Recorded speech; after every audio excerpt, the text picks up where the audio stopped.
And the other item, if there's a problem with hearing, ringing in the ears, something of that nature, or an abnormality you've picked up on screening for hearing, then we could more specifically do the Weber and the Rene test.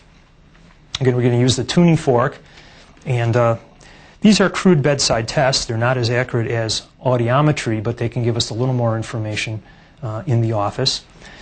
What I'm going to do is have you tell me how you're hearing or feeling the sound or the vibration from my tuning fork. Okay, and I'm just going to put it on your forehead at this point.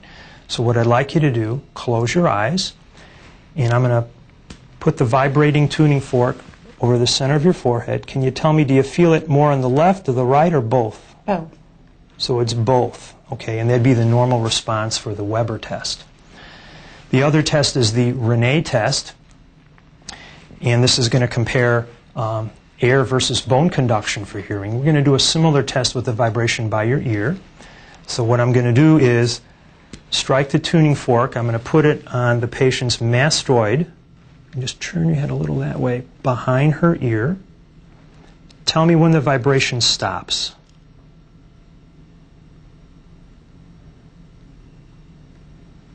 This is bone conduction. No. And it's still vibrating. I can feel it. And if I put it by your ear, do you hear anything there? Yes. And she does. So this shows that air conduction of this sound is better than bone conduction, which is normal. And then I would likewise do it testing the other ear with the Rene test. If there is any problem with the muscle stretch reflexes, again, we could test all of them with the patient seated like this. If they're leaning towards one side or tensing up, there may be an asymmetry of reflexes, which may be more apparent than real. If the patient's put in the supine position, that eliminates some of the postural problems there, and we could, really see if the reflexes are symmetrical or not.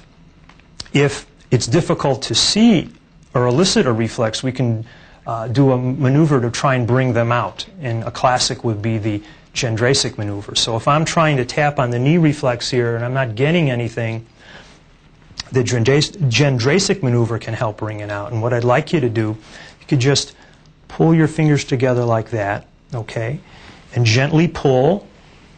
And then as I tap on the patellar tendon there, I could elicit the reflex perhaps with this maneuver, whereas I couldn't when she wasn't doing it.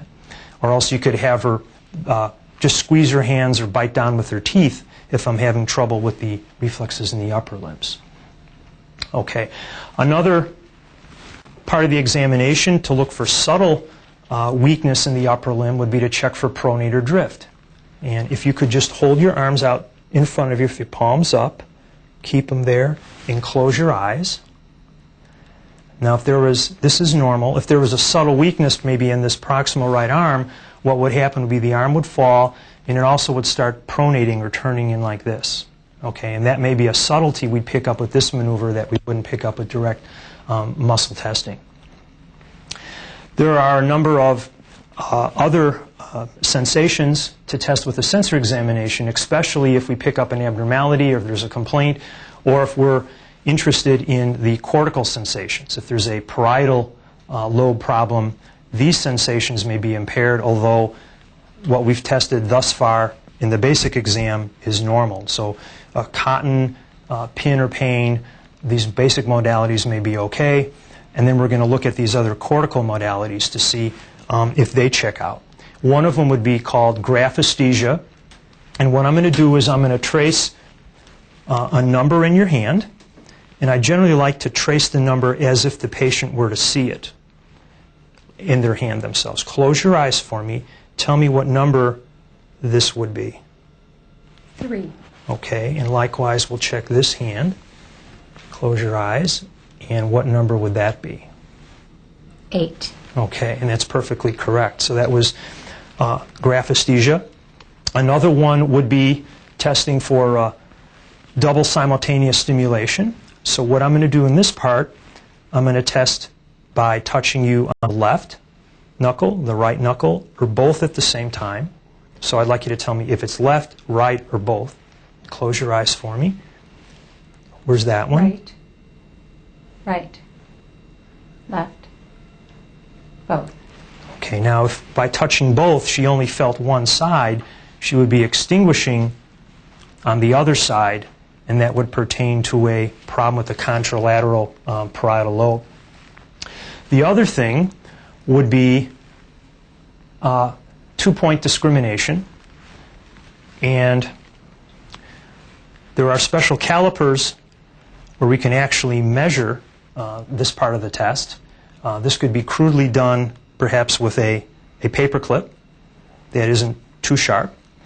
And as you would expect, the two tips of the paper clip would be perceived as two separate points at a smaller distance over the fingertip than perhaps over the back. Okay? And we could, you could turn your hand over for me and close your eyes.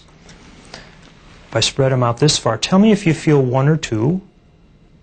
2. And I could bring the distance between the points closer together. 1. And as I expand, 2. 2. Now we could record how many millimeters apart before she perceives it as 1.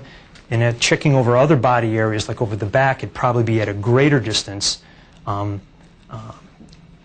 where she would start perceiving it as 1. The points can get closer together and still be perceived as 2 over the fingertips, which are very sensitive.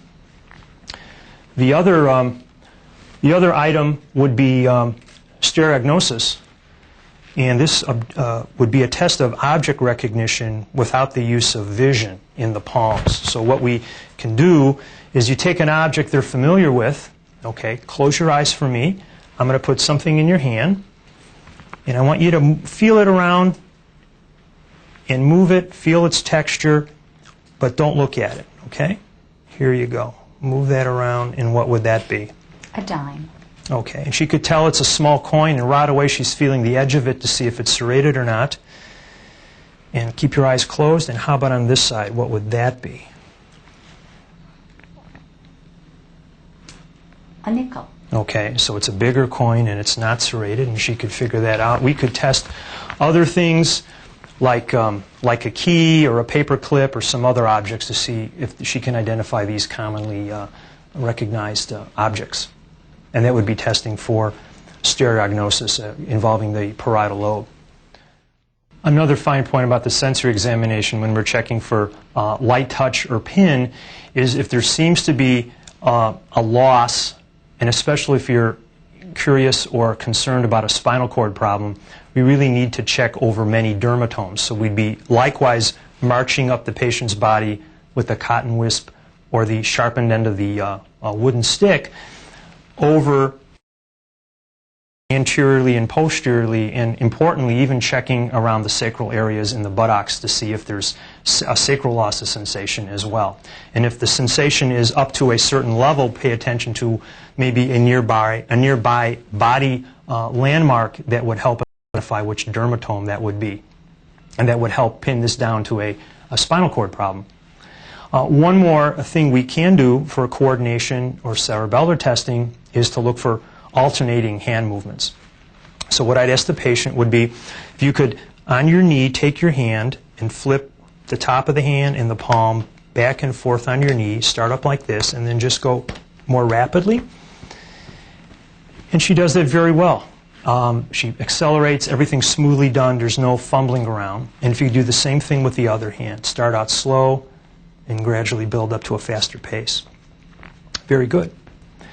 These are additional steps as part of the addenda to the basic neurological screening examination. These are what we would examine and elaborate on if problems were noted from the patient history in a special area or abnormalities were picked up on the screening examination. They're in addition to the basic exam. And that concludes the neurological examination. I'd like to thank Nancy very much for being our patient. Thank you.